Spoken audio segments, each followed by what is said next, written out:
Hello guys, आज के इस वीडियो में हम लोग क्लास 10th के सब्जेक्ट हिंदी चैप्टर यह दंतरोहित मुस्कान और फसल से ऑब्जेक्टिव एमसीक्यू क्वेश्चन को देखेंगे। तो चलिए वीडियो को शुरू करते हैं। फर्स्ट क्वेश्चन है, कवि ने किसकी मुस्कान को दंतरोहित मुस्कान बताया? तो इसका सही आंसर है बच्चे की मुस्कान को। क्वेश्चन नंबर 2, कवि को एकटक कौन निराह रहा था, यानी कि लगातार कौन देखते? तो शिशु, छोटे बच्चे। ऑप्शन नंबर सी बिल्कुल सही है।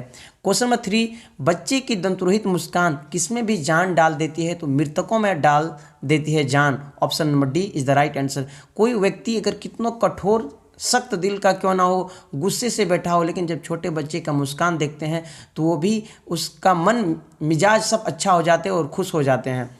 क्वेश्चन नंबर 4, कविता में झोपड़ी में कमल खिलने का क्या आशय है? तो इसका सही आंसर है गरीबी में आनंद।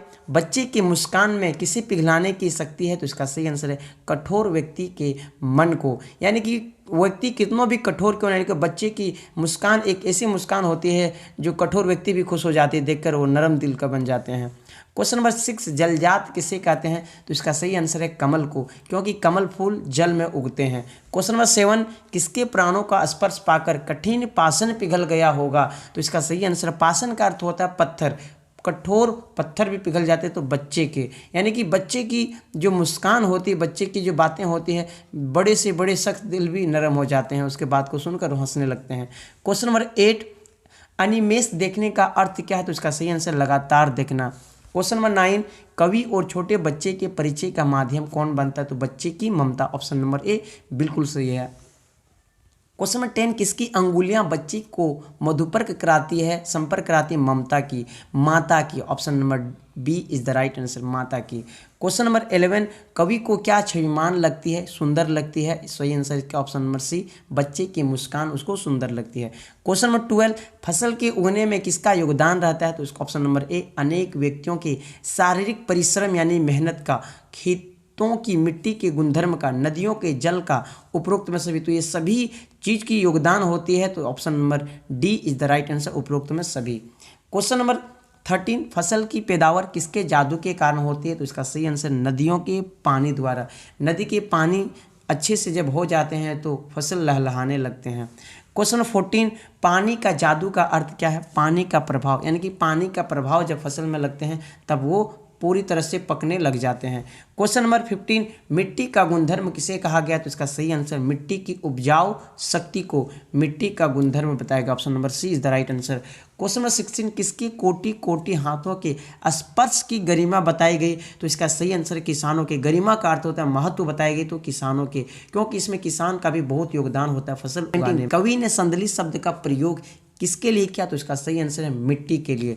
क्वेश्चन नंबर 18, वायु का योगदान किन्हें बड़ा करने में होता है? तो इसका सही आंसर है फसलों को बड़ा करने में वायु का भी बहुत योगदान होता है। ऑप्शन नंबर बी बिल्कुल सही है। क्वेश्चन नंबर 19, पाषाण पिघलने से क्या तात्पर्य है? ऑप्शन नंबर ए बिल्कुल से, कठोर हृदय में दया उत्पन्न हो जाना। यानी कि पाषाण का अर्थ होता है कठोर दिल का, कठोर पत्थर जैसा। तो कठोर दिल का भी व्यक्ति होते हैं, लेकिन जब उसमें दया उत्पन्न हो जाते हैं तो वो भी नरम हो जाते हैं। तो इसका सही आंसर होगा कठोर हृदय में दया उत्पन्न होना।